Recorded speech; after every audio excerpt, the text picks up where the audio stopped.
Hello, everybody. I'm Richard Sher. It's time to square off here at squareoff.net. Let's meet our panel. First of all, we have two of Baltimore's all-time top talkers from WBAL Radio.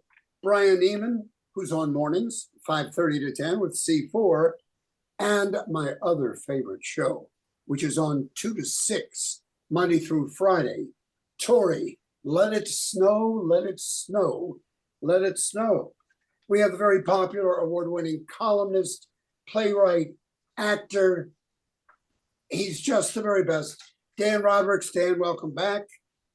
And we have media specialist and well-known socialite, Robyn Murphy. Robyn, good to have you too. All right, let's get down to business. As protests related to the Israel-Hamas war spreading across the United States, including at the University of Maryland, Johns Hopkins, and many others, FBI Director Christopher Wray says his agency is working with colleges and universities, warning them of possible violence amid the wave of protests related to the war. Wray says the FBI does not directly track college protests, but it does contact schools if the FBI is not aware of any of these threats. Torrey, what do you think about what's going on campus? Look, I think that we are seeing the consequences of a society that has forgotten how to use its words. We can have conversations, we can deal with a number of issues, and we can think carefully about some of these issues. And we've seen more and more evidence. I mean, there was just the relatively anecdotal viral video of a student protester that had no idea what's going on. Why are we even here protesting? I do believe that we need to get back to a think before acting and having more conversations. And the fact that our universities, which historically have been bastions of speech, thought, and intellectual consideration, are the bed of this. This is the kind of thing that I would certainly expect in, maybe other parts of the United States, certainly not college campuses. I'm very concerned about the state of higher education in the United States. How about you, Dan? I don't see what the rush is to crack down on protesters on college campuses. This reminds me of the Vietnam War and all the protests that went on college campuses and then spread elsewhere. But I don't understand arresting 100 people at Columbia and breaking up encampments. So what?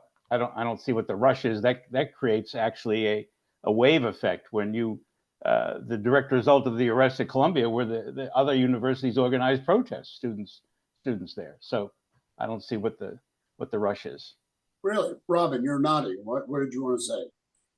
I just think that I think, first of all, it's interesting that the FBI is not have an historical data and tracking of protests on colleges and universities, because what we know for sure, as Dan said, even before the Vietnam War, the civil rights movement and all of those things, so much of the way that activism happens, the genesis is on college campuses, protests leading up to the counter sit-ins and the Student Nonviolent Coordinating Commission, SNCC. All of those things happened on college campuses to evoke change in a civil rights way. So protests on college campuses are nothing new, and the FBI should be more prepared in understanding and tracking that. And so, but as far as the violence, I agree with Torrey. There has to be a measure of how we are interacting and how we are allowing the deserved free speech of college students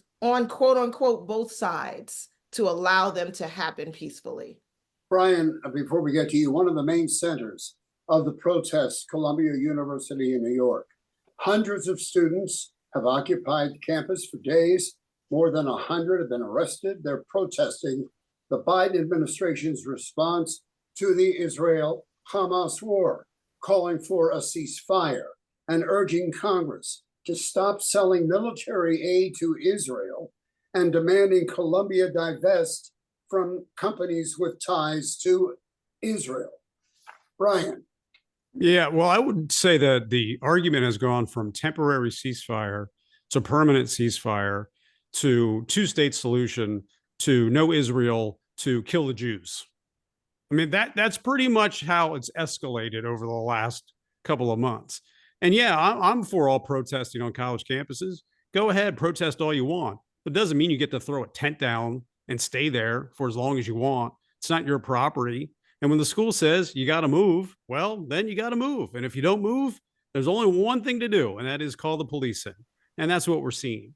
And don't forget that there's been a lot of harassment of Jewish students on this college campus that we've kind of forgot about. That if you replaced what they've said about Jews with blacks or LGBTQ, the place in this country would be on fire, and everybody in network television to the Baltimore Sun to the Washington Post, New York Times would be writing about it nonstop. But because they're Jewish students, it's like, not too big of a deal. And that's why this has been such a tinderbox for a lot of people on the right in the middle of this country that look at this. And just to add to that, we would be talking about it if it wasn't news, though. We have to We're recognize talking that about it. Americans Robyn. respect. Torrey, right? Didn't hear you, I Torrey. was going to say Americans respect a legitimate protest in the sense of if people are protesting for a cause that's legitimate or for a cause even that maybe they don't agree with. I have not often seen a huge outlash against forms of different protests. This is a protest out of straight ignorance, like idiocy, like we don't like Israel, so we're going to harass Jews. Like, people should be more educated than that. That's the kind of stuff that I would have expected in the 1960s, from ignorant, we don't want black people doing stuff like that's what I have a problem with is you have university students that are literally protesting from a position of stupidity. But that's not everybody either.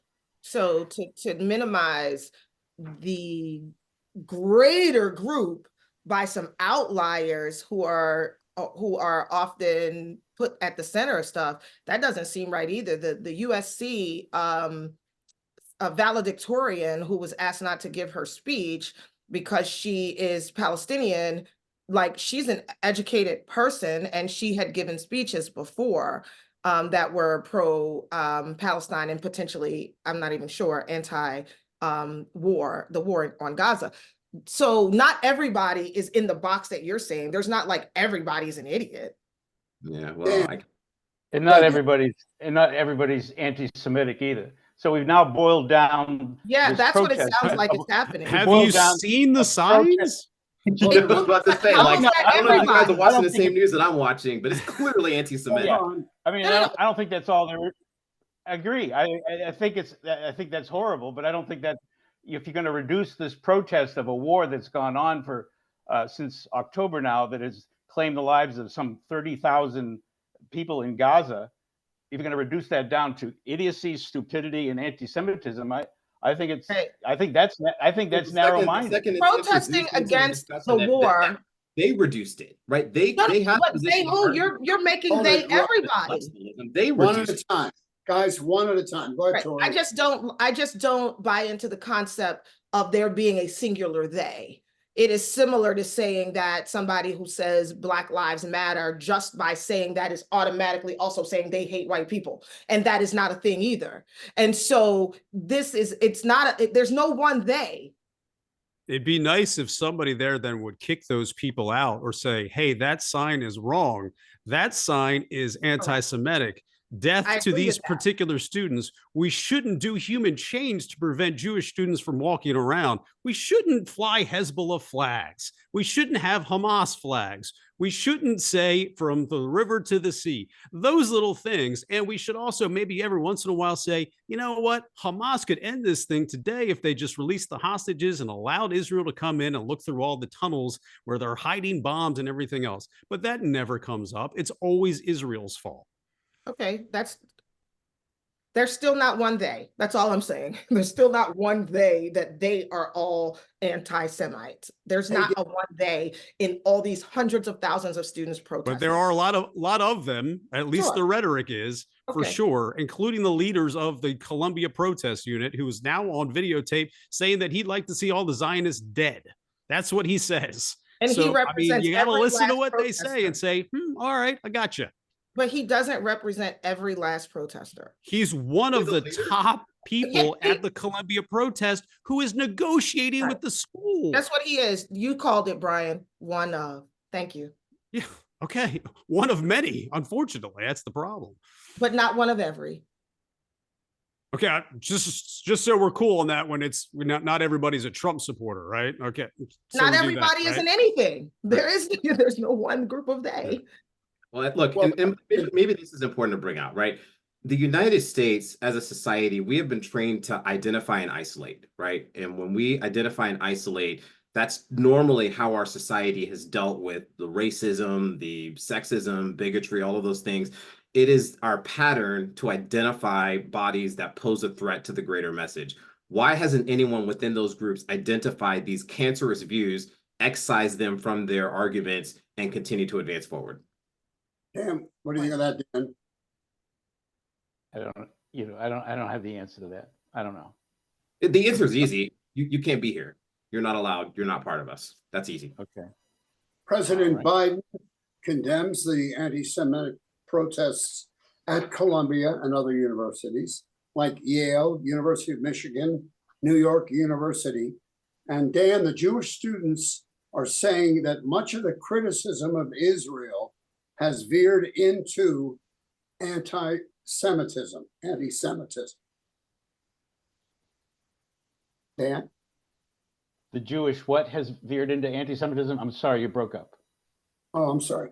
The Jewish students say much of this criticism is, like Bryan said, anti-Semitic. Well, Did you hear me? there's some people who feel like if you criticize Israel, you're anti-Semitic. So, Well, as far as we that don't, goes, we don't right? have to go that far. Remember back when Well, these protests were happening? It's been here? pretty hard to criticize Israel's approach to Gaza without being accused of being anti-Semitic. So, no matter who you are, where you are, Can I just remind folks that there was a protest over this whether you're situation? writing it, speaking Somebody- it, it's very difficult. Go ahead, Torrey. I'm sorry. No. Yeah, I was just going to remind folks that remember around the holidays, there was a protest at one of our local university, and a Hanukkah themed house got vandalized. Everybody remember that? Yes. So, just saying. All right.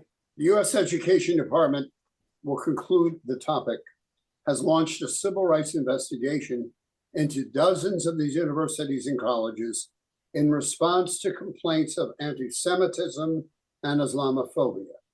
And we're going to hear from Howard Mallison, the voice of Square Off, and then we're going to talk about money for the arts in Baltimore. Howard. Thank you, Richard. You know, the way some people drive these days, auto accidents are on the rise.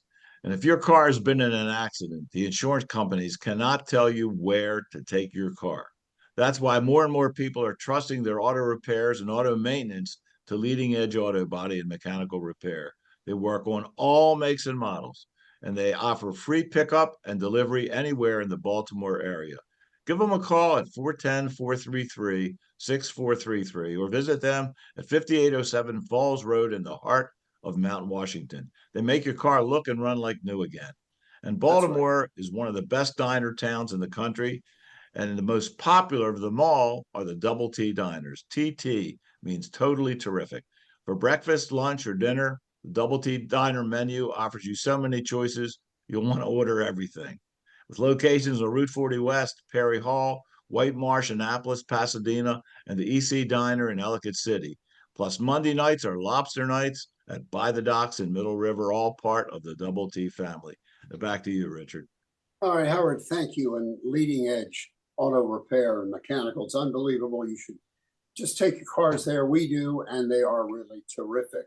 All right, we'll get to the arts money in a moment, but according to David Pecker, now that we've got to talk about this, he's the former publisher of the National Enquirer. He's on the stand in the hush money trial. He and Trump, according to what's coming out there, would manufacture negative stories about Trump's political opponents when they were performing too well against him in the 2016 campaign. Who wants to speak up first? Somebody react. Bryan, go. Well, look, actually as people know me, I'm not a big Donald Trump fan.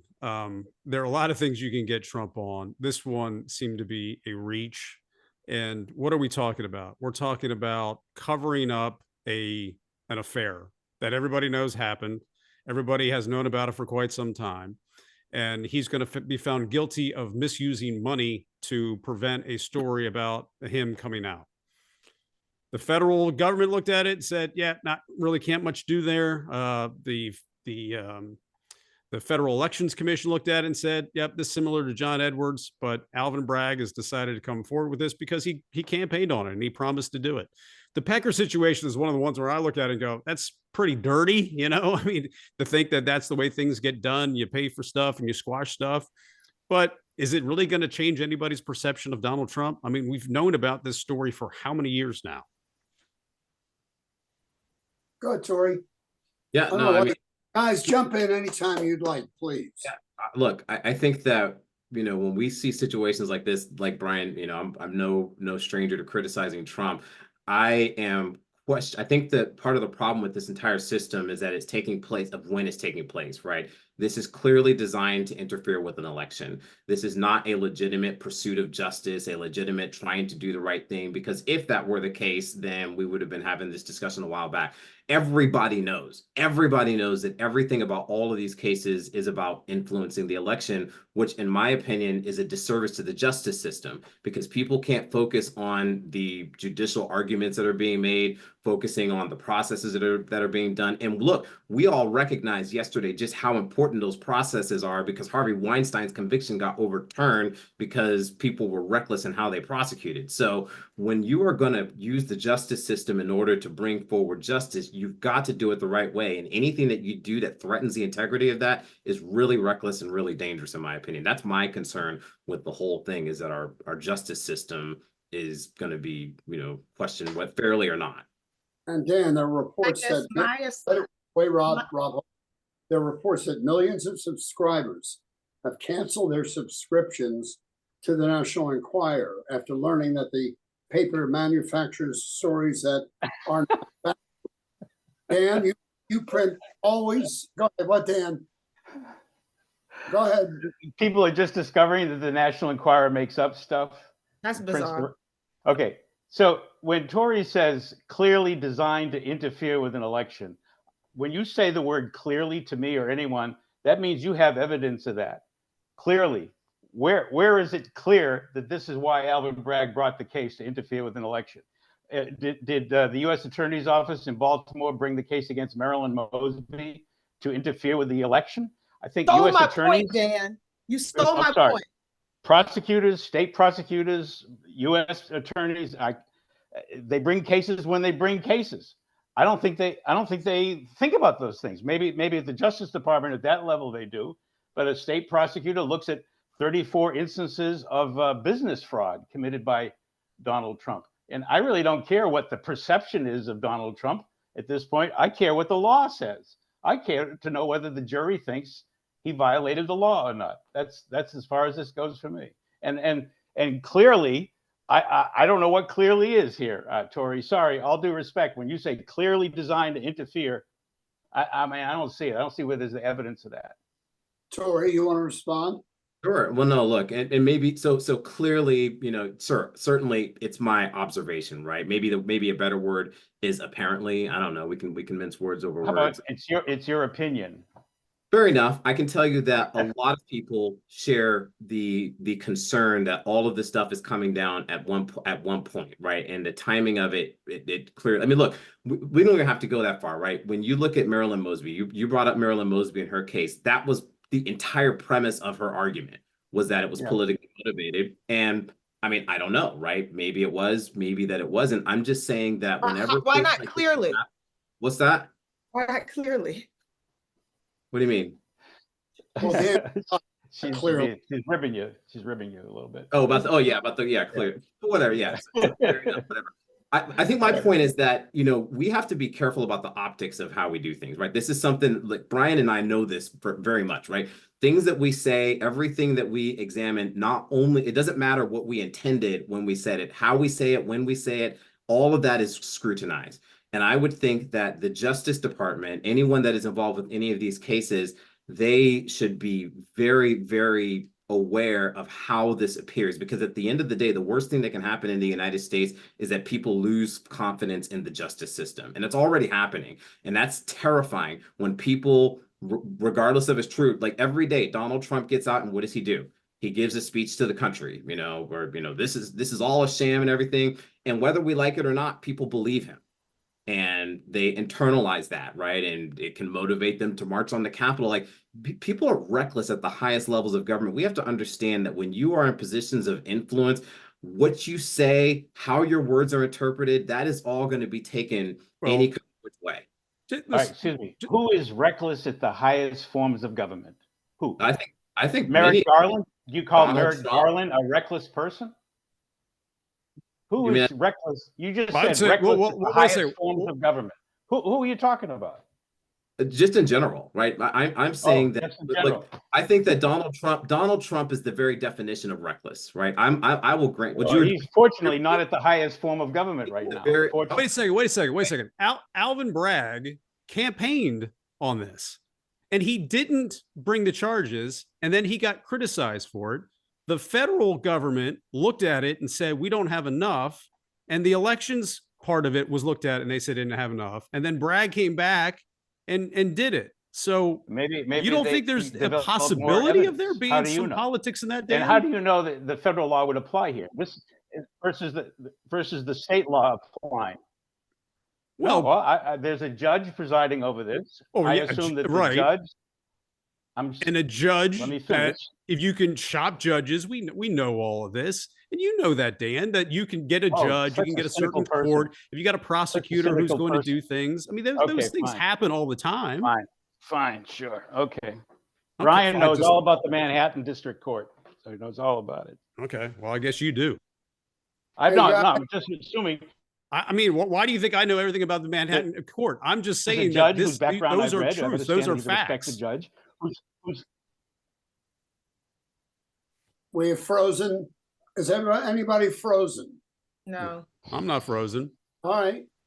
Dan, you're disgusted about something. What is there's a judge presiding over this case. If a judge detected prosecutorial misconduct, if he felt like the charges should be thrown out, he probably would have thrown them out by now. To say that this is just being done as a campaign promise fulfilled by Alvin Bragg, when there are other prosecutors in the office who could check him, or there are a judge who could check him, I think is entirely a cynical view of it. Okay. Do you think the Supreme Court of what Trump is actually charged with? Do you think the 6-3 Supreme Court is fair? Is it one-sided? You've never argued that the Supreme Court has ruled in a way that was politically motivated. I don't know. I mean, there's 6 conservatives versus 3 exactly. liberal moderates. So I mean, that's the way the justice system works, and that's true. And look. Here's the thing, right? Dan used a very important word: cynical. Cynicism has defined what people view about their government right now. And so, are you going to blame us for being cynical about the repeated, claims, depending on which political side is on? And I think that Bryan brought up an excellent point about the Supreme Court.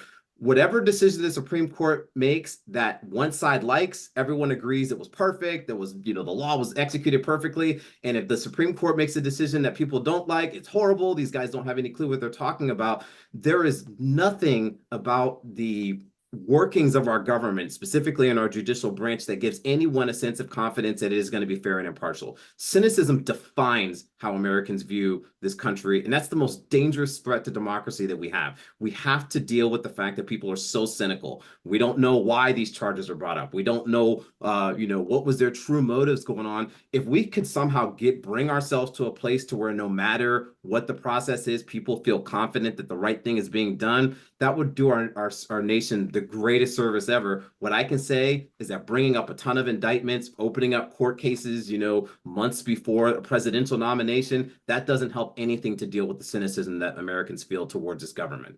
All right, we need to stop for just a moment because Howard has something to say about our other 2 wonderful clients. Howard. Thank you, Richard. Richard and I are proud to represent the law firm of Barry Glazer. Barry always goes the extra mile for his clients, whether it's been a personal injury, medical malpractice, or nursing home neglect. Barry and his staff, that includes a house doctor and a nurse, make no apologies for getting top dollar from the insurance companies. His clients are his best advertising.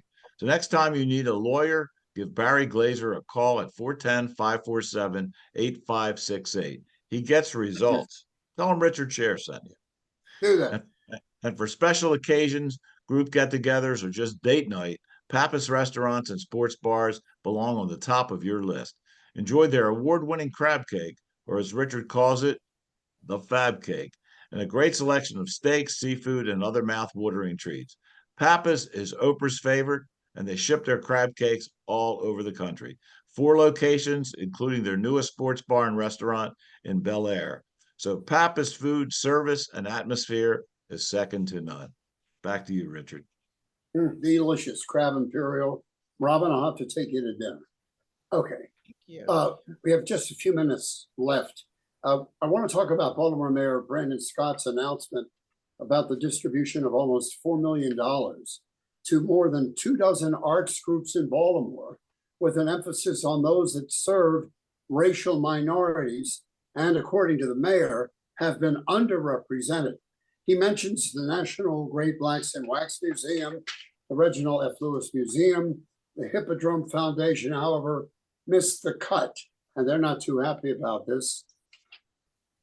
Dan, you're one of the great actors, playwrights, columnists. What do you think about it? Well, I mean, the Hippodrome has been forgiven taxes for 20 years by the Right. city. So what are they complaining about? I think wasn't the use of the term white run or white ran. Isn't that the controversial thing the mayor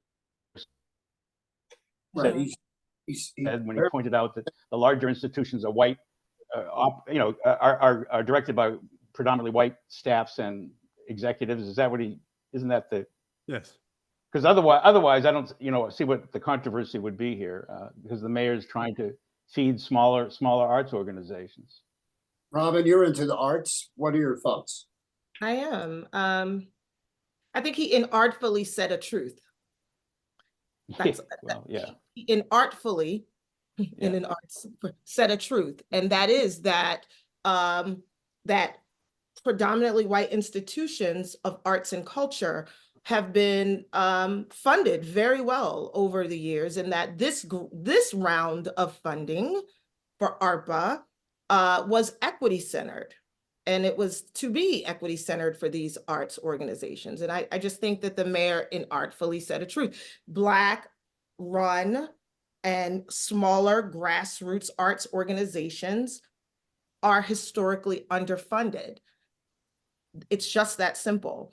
And first of all, I don't think like white ran is a very interesting thing, because you can have Black leaders of historically white institutions, you can have white leaders in Black spaces. So I think that what the mayor was trying to say was that he was right sizing and leveling of a playing field in the arts and culture field, which is deeply needed. I think I'm probably uniquely qualified as an expert in this because I serve on the board of the Baltimore Office of Promotions of the Arts. I'm on BOPA's board. I am on the board of the Mayor's Arts and Culture Advisory Committee, and I have multiple clients in the arts space.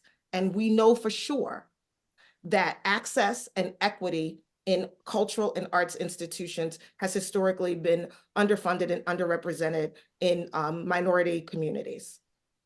Well, Ron Legler, who's president of the Hippodrome Theater, reacts by saying, quote, "We brought almost 300,000 people to the city of Baltimore last season, questioning whether the mayor supports the Hippodrome as the theater supports the city."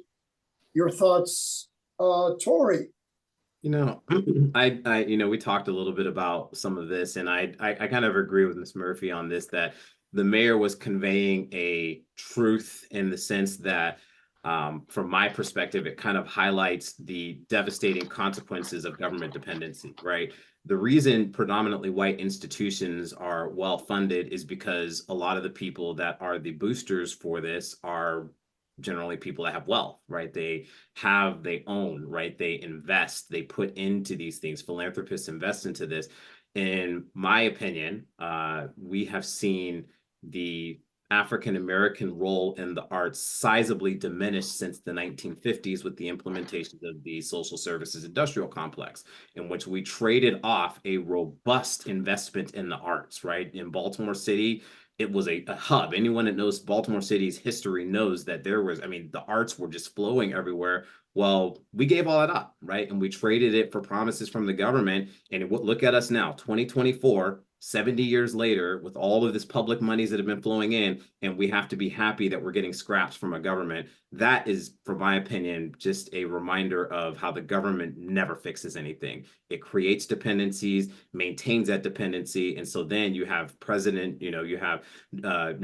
Scott giving thanks to President Biden, who was the architect of the very same mass incarceration bill that decimated Baltimore City, thanking a literal racist for investing in Baltimore City. And that's just, it's shocking what people are willing to accept these days. Bryan, final word from you. Yeah. So look, I don't know, because I think he did it on purpose. I mean, I think that he knew that it was going to be controversial, because if you listen to his comments, he said, my staff is not going to be happy with me with saying this. So they clearly talked about it and said, should I say this? And then he went out and said it. Look, That did not happen. That didn't happen. He personally clarified for me that it was just an off the cuff remark. He all right, fine, did not talk about this with his staff. So he knew that it would be controversial, I guess is what I'm saying, is when he said. I don't know that he knew that. I don't know that you know what he knew. Well, I don't know. Say that my staff is not going to be happy with me. Why would the staff not be happy with him? Because he was going off of his prepared remarks. Okay. To try to convey a sentiment that he inartfully conveyed. But to say sentiment that they knew that was going to be controversial, if you say that. Hold on. You know that he ran it by his staff. You know that he was trying to be controversial. Those are things that you think, not know. You don't know. Okay. That's what I think. There we go. That's my opinion. Does it make you feel better if I say that's my opinion? You guys are clearly caught up on things. You don't try to say, you know, it's my opinion that he knew it was going to be controversial, and he said it that way. I don't have a problem with him taking money and saying these are the groups that are getting it because they've been underfunded for so long. But when you say that you're doing this and that you basically said there are no white groups that are going to get this right now. Okay, that is a form of affirmative action. And did he basically say that? Because the list was next to him, and that's the list that was next to him, and all of the white-run businesses that he said in the past that got it, and he said that he wanted to. He didn't say that he wasn't going to give it to white, but that was the way it was inferred by most people, that it was going to mainly black arts groups, which again is fine. But when you bring that up and then you essentially make it the point that you are not giving the money to white people this time around because they got so much money in the past, well, that's where it becomes controversial. What do you consider the Fells Point Cultural Alliance? Hold it, Dan. I don't know. Maybe there were some, but that's why he brought it up. Is it not why he brought it up? Why did he bring it up then? Why did he say that? Brought it up because the ARPA funding in this case for equity in the arts is about building equity in the arts. Oh, I think we get that, but Bryan, I agree with Bryan that when the mayor said my staff is not going to like me saying this, and he brings up the phrase "white ran organization" as a white run organization, he didn't have to say that, Robyn. Absolutely. I don't think that was artful. I just don't think he even had to go there because he did not. People in the arts community, the entirety of the sentence remains, whether he had said the words "white ran" or not. The entirety of the sentiment, like I said, he spoke a truth. He inartfully said it. He didn't necessarily have to say "white ran." But he's talking about predominantly white historical institutions that have been funded very well. And to Torrey's point, a lot of arts funding will go to organizations with 8-figure budgets and 9-figure endowments by philanthropists who are already putting money in, and then they're being buttressed by the government with arts grants. Meanwhile, a small grassroots Black led or run or Hispanic led and run, these types of organizations have been historically underfunded. It's just that simple. The Great Blacks in Wax Museum has been historically underfunded in comparison with their budget size to the percentage that decades. they So get where are those philanthropists buttressing? versus the BMA. Do you understand what I'm saying? So the BMA's budget compared to the amount of funding that they get for the arts from the state and from the city is considerably higher proportionately than what the Great Blacks and Wax Museum, for example, has ever been given. And where are the endowments for those entities? Where's the private investment for those entities? Exactly. Each of them have private investments, but what I'm telling you is that it doesn't compare to what the white institutions are getting. correct. Right. And that's the point that I'm making, is that our entities, we literally can't survive without the government. Like, nobody knows whether we exist unless a politician somewhere decides that he's going to benevolently pass down this grant so that people can be seen. And that's a terrible position for any community to be in. I'm saying, but it's also not 100%. Guys, That's not 100% true, Torrey, but basically, yes, but it's not 100% true. I can name some arts organizations please that don't. survive without government funding. I can. I think everything is very clear. Right, Dan? It's all clear. Clearly, Listen, it's clear. Yeah. I want to thank you all. This was a lively, very lively square off. We charge nothing. We still have not been given any grants, Robyn, and we could use some to pay for the show, which has a budget of about $3. All right. Well, this is certainly art. Right. Art Garfunkel. Next week, an exclusive 30 minutes with Baltimore City's Police Commissioner, Rich Worley. We're going to really get into some stuff. I want to thank you, Torrey. Dan, good to see you. Robyn, of course. I'm sorry you wouldn't speak today, Robyn. And Bryan Nehman. See you guys on the radio. See you in the Baltimore Sun. See you on stage in December, Dan. Robyn, we'll see you soon. Everybody, join us at squareoff.net. Okay. We're a little over time, so we're going to say goodbye. Have a great week. Bye-bye.